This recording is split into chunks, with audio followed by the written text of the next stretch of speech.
আসসালামু আলাইকুম ওয়া রাহমাতুল্লাহি ওয়া বারাকাতুহু। আশা করি সবাই ভালো আছেন, সুস্থ আছেন।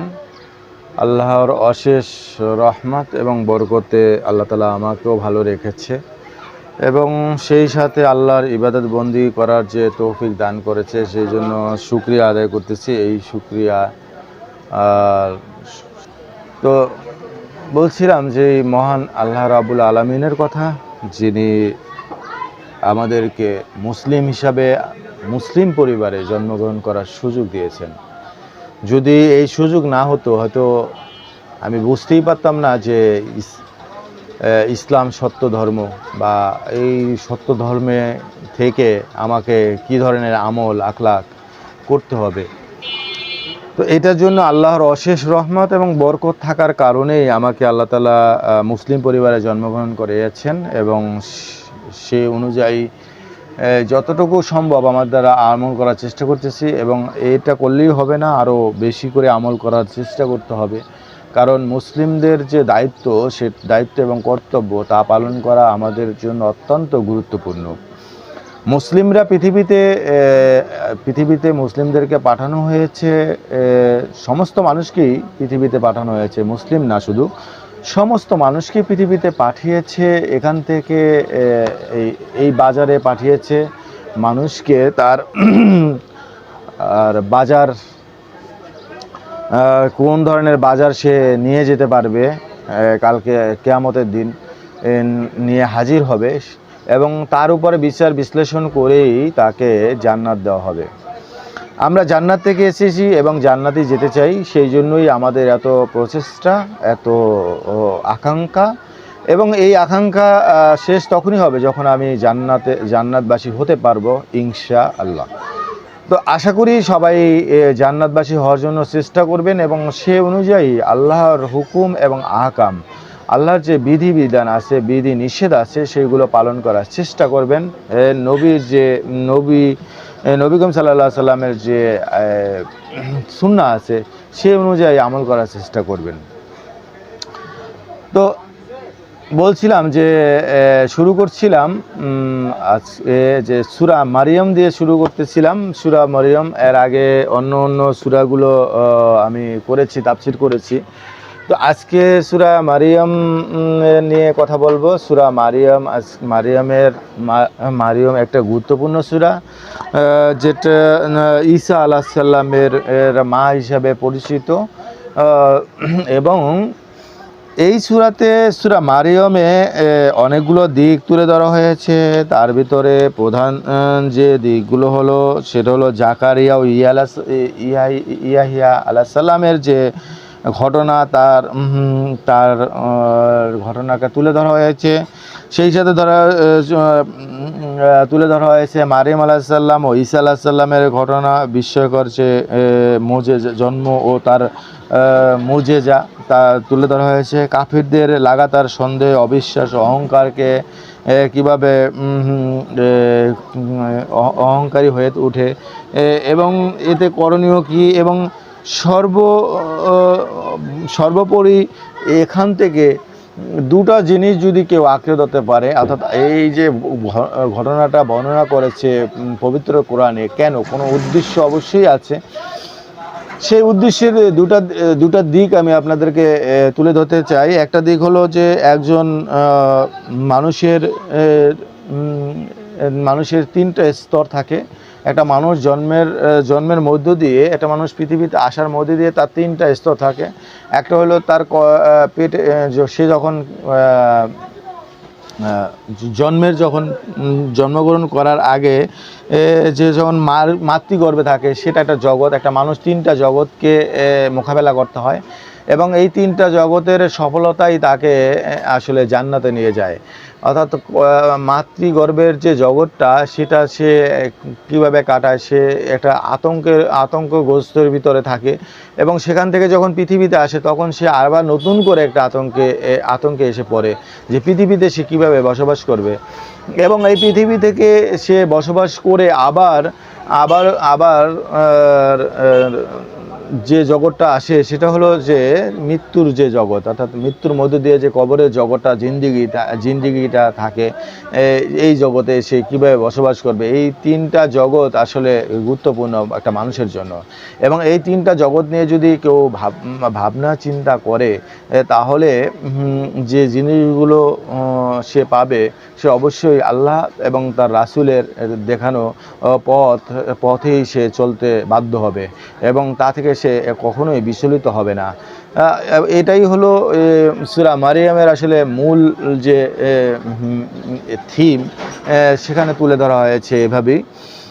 তো চলুন কথা না বাড়িয়ে চলে যাই এই থিমে, আসলে যে কি বলতে চেয়েছে একটু দেখি এক নজরে কোরআনের মাধ্যমে কি বলা হয়েছে। নাজিলের ধারাবাহিকতা, সূরা মারিয়ামের নাজিলের ধারাবাহিকতা, এটা 44তম সূরা হিসেবে নাজিল হয় এবং নবুয়তের 55তম বছরে এই সূরাটি নাজিল করা হয়েছে। এবং এই সূরাটা কোরআন মাজিদের বিন্যাস অনুযায়ী, বর্তমান যে বিন্যাস সে অনুযায়ী এটা 19তম সূরা হিসেবে প্রতিষ্ঠা পেয়েছে, এবং এর আয়াত সংখ্যা 98। নামের রহস্য, ঈসা আলাইসাল্লাম এর মায়ের নাম মারিয়াম। ঈসা আলাইসাল্লাম ও তার মা মারিয়াম এর ব্যাপারে ইহুদি খ্রিস্টানরা চরম বাড়াবাড়িতে লিপ্ত।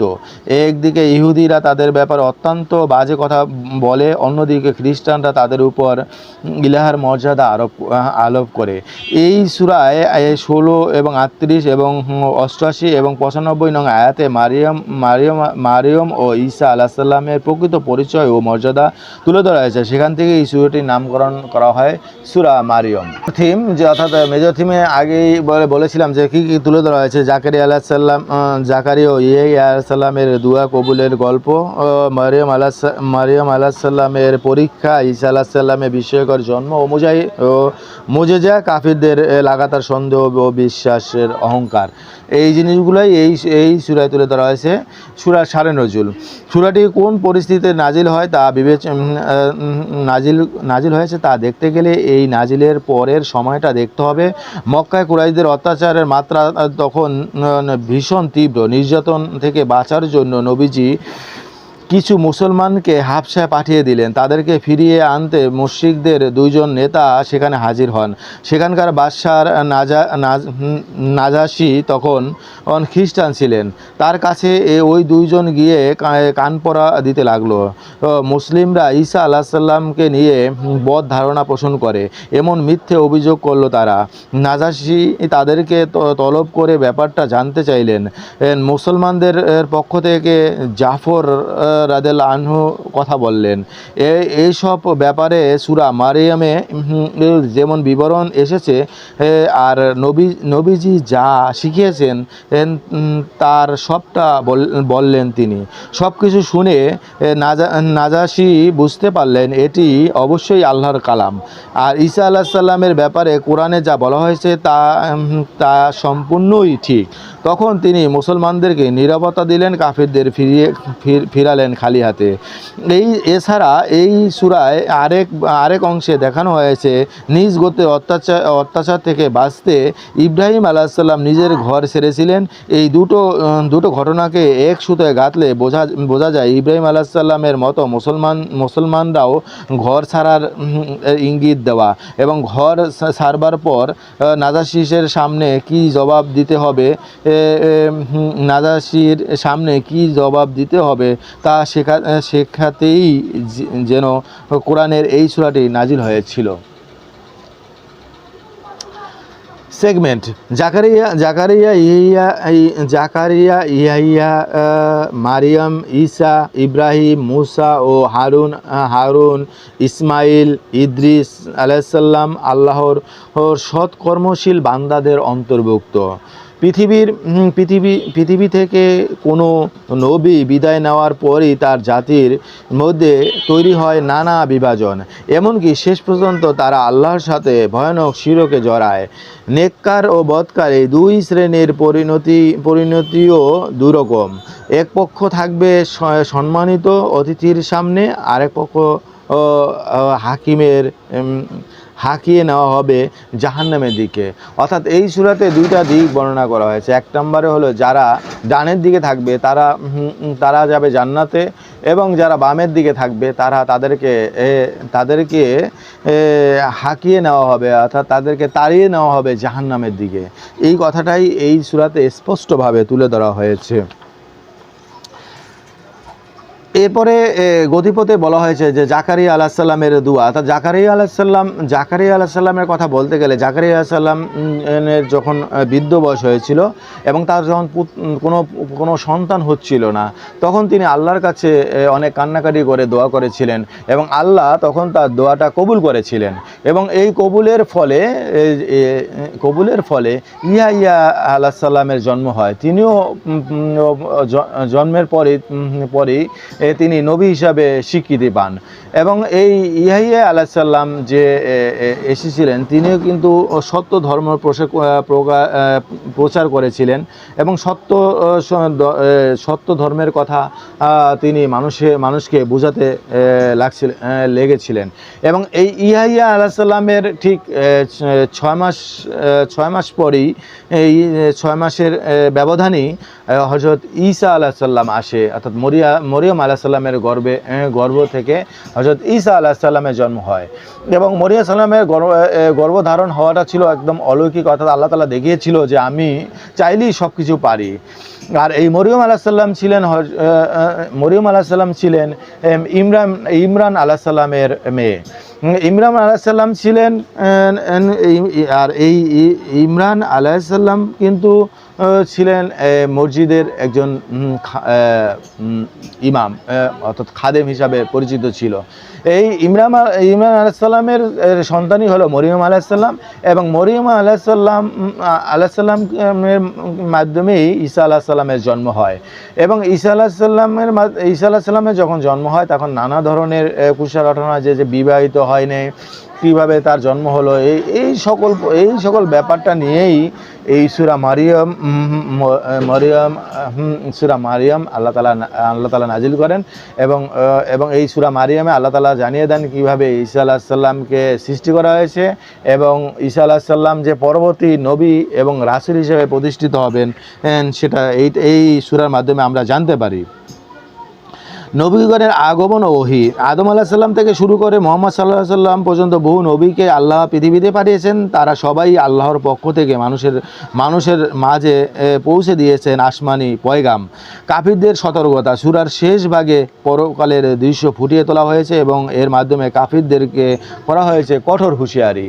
অর্থাৎ আগেই বলেছিলাম যে বাম এবং ডান দল, যারা বামের দল থাকবে, অর্থাৎ এই সকল লোকদেরকে আল্লাহ তাআলা কড়া সতর্কবাণী দিয়েছেন এবং তাদেরকে টেনে হিঁচড়ে তাদেরকে যে জাহান্নামে নিয়ে ফেলা হবে, সেই কথা আল্লাহ সূরা মারিয়াম স্পষ্ট আল্লাহ তাআলা প্রকাশ বলেছেন।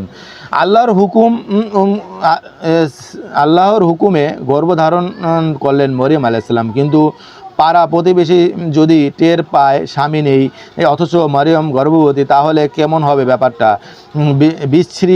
বিশ্রী কথাবার্তা শোনাবে, চরিত্রে কালো দাগ বসাবে। তিনি তখন লোকালয় ছেড়ে চলে গেলেন দূরে এক জায়গায়, উঁচু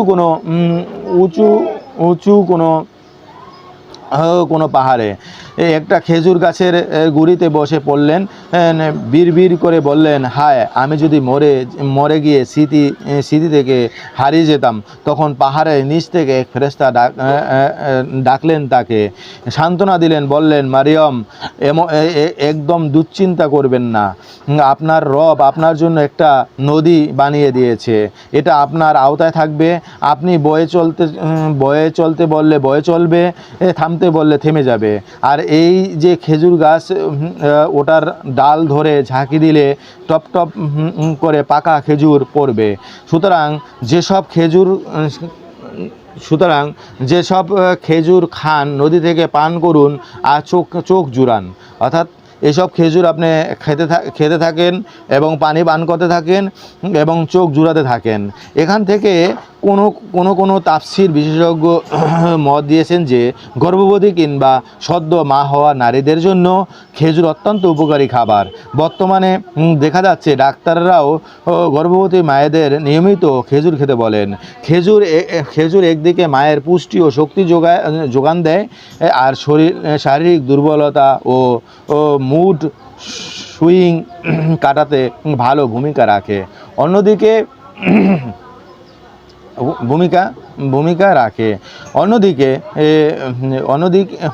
অন্যদিকে সন্তান ভূমিষ্ঠ হবার পথ পিছিয়ে রাখে, ফলে নর্মাল ডেলিভারির সম্ভাবনা অনেক বেড়ে যায়। সুতরাং সমস্ত প্রশংসা আল্লাহর, যিনি কোরআনে মানুষের জন্য শিফা হিসেবে পাঠিয়েছেন। রিফ্লেকশন, এই সূরা ইয়াহইয়া আলাইহিস সালামের বৈশিষ্ট্য বর্ণনা করতে গিয়ে আল্লাহ তাআলা বলেন যে সে ছোট্ট থাকতেই তাকে দিয়েছিলেন আসমানি কিতাবের মর্ম বোঝার ক্ষমতা, আর আমার পক্ষ থেকে কোমলতা ও পরিশুদ্ধি, আর সেই ছিল আল্লাহর ভয়ে ভীত ও পিতামাতার অনুগত। সে অহংকারী ছিল না, শান্ত আর শান্তি তার উপর। যেদিন তার জন্ম হয়েছে সেদিন যে সে মারা যাবে, অর্থাৎ এখানে বলা হয়েছে শান্তি তার উপর যেদিন সে জন্মগ্রহণ করেছে এবং যেই দিন সে মারা যাবে, আর যেই দিন তাকে জীবিত করে ওঠানো হবে। অর্থাৎ এখানে দেখেন খুব সুন্দরভাবে আমাদেরকে একটা বার্তা দিয়েছে। সেটা হলো, যদি কেউ আল্লাহর পথ দেখানোর পথে নবী এবং আল্লাহ এবং রাসূলের পথ দেখানোর পথে যদি কেউ পরিচালিত হয়, তাকে আল্লাহ তাআলা যে সুসংবাদটা দিয়েছেন এই জাকারিয়া আলাইহিস সালামের মাধ্যমে, সেটা হলো যে মানুষ যদি আল্লাহ এবং তার রাসূলের দেখানো পথে যদি নিজেকে পরিচালিত করে, তাহলে তার জন্য তিনটা সুসংবাদ।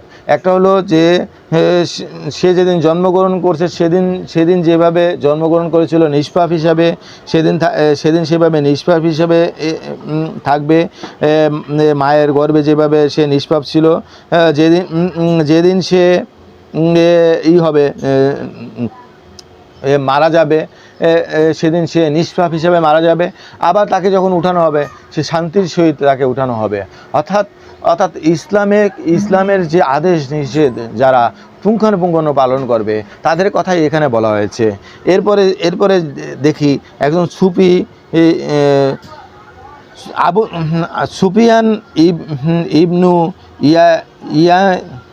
ইয়াইন্না বলেন, সুফিয়ান ইবনু ইয়াইন্না বলেন, একজন মানুষ তিন অবস্থায় নিজেকে সবচেয়ে অসহায় ও একলা অনুভব করে। এক, যেদিন সে জন্মগ্রহণ করে, কেননা মায়ের গর্ভে সে যে জগৎটা কতদিন সে দেখেছে, এখন পুরোপুরি ভিন্ন একটা জগতে তার আগমন হলো। দুই, যেদিন সে মারা যাবে, কারণ কবরের জগৎটা তার বড্ড অপরিচিত। আর তিন, যেদিন তাকে কবর থেকে পুনরায় উঠানো হবে, সেই দিন নিজেকে সে আবিষ্কার করবে কোটি কোটি জনতার ভেতর, কিন্তু হায়, কেউ কারো কথা বলছে না, তাকাচ্ছেও না। তো এই তিনটি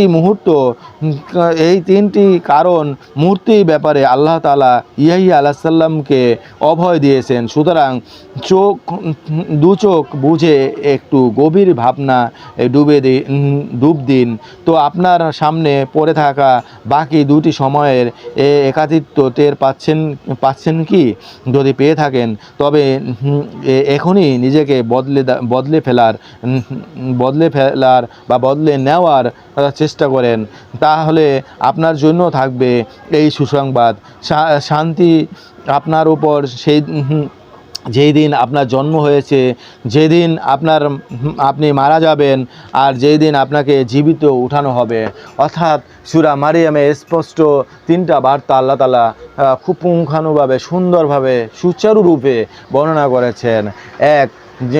যদি আল্লাহ এবং রাসূলের দেওয়া পথ অনুযায়ী যদি আপনি নিজেকে পরিচালিত করতে পারেন, তাহলে আপনি যেদিন মৃত্যুবরণ করবেন, সেদিন সুন্দরভাবে আপনার মৃত্যু হবে। যেদিন কবরের যে অজানা অজানা যে গন্তব্য, সেই কবরের জগৎটা আপনার জন্য সুসংবাদ বয়ে আনবে। এবং কাল কিয়ামতের দিন যখন হাজার হাজার লোকের মাঝে আপনি যখন নিজেকে আবিষ্কার করবেন, কেউ কাউকে চিনবে না, কেউ কারোর সাথে কথা বলবে না, সেই সময়ও আপনি নিজেকে একাকিত্ব মনে করবেন না, অর্থাৎ আপনি নিজেকে তখনও সফল হিসাবে নিজেকে দেখতে পাবেন। তো আশা করি সবাই সূরা মারিয়াম পড়বেন এবং এ থেকে যে শিক্ষণীয় সেটা আপনারা গ্রহণ করতে পারবেন। সবাই বুঝতে পেরেছেন? সবাই ভালো থাকবেন এবং মরিয়মের পুরো তাফসিরটা পড়ার চেষ্টা করবেন, তাহলেই আমরা সফলকাম হব। তা না হলে ব্যর্থতা আমাদের জন্য অবশ্যই অবশ্যই এই দুঃখ বয়ে আনবে এবং কাল কিয়ামতের দিন জাহান্নাম আমাদের জন্য অবধারিত হয়ে থাকবে। সুতরাং আমরা কেউই জাহান্নামে যেতে চাই না, আমরা জান্নাতে যেতে চাই, আমরা জান্নাতে বসবাস করতে চাই। সুতরাং আমাদের উচিত জান্নাতের সেই সুঘ্রাণ নেওয়ার এবং সেই সুঘ্রাণ নেওয়ার জন্য যা যা করা দরকার, যা যা করণীয় তাই করতে হবে। আশা করি সবাই বুঝতে পেরেছেন। আসসালামু আলাইকুম ওয়া রাহমাতুল্লাহি ওয়া বারাকাতুহু।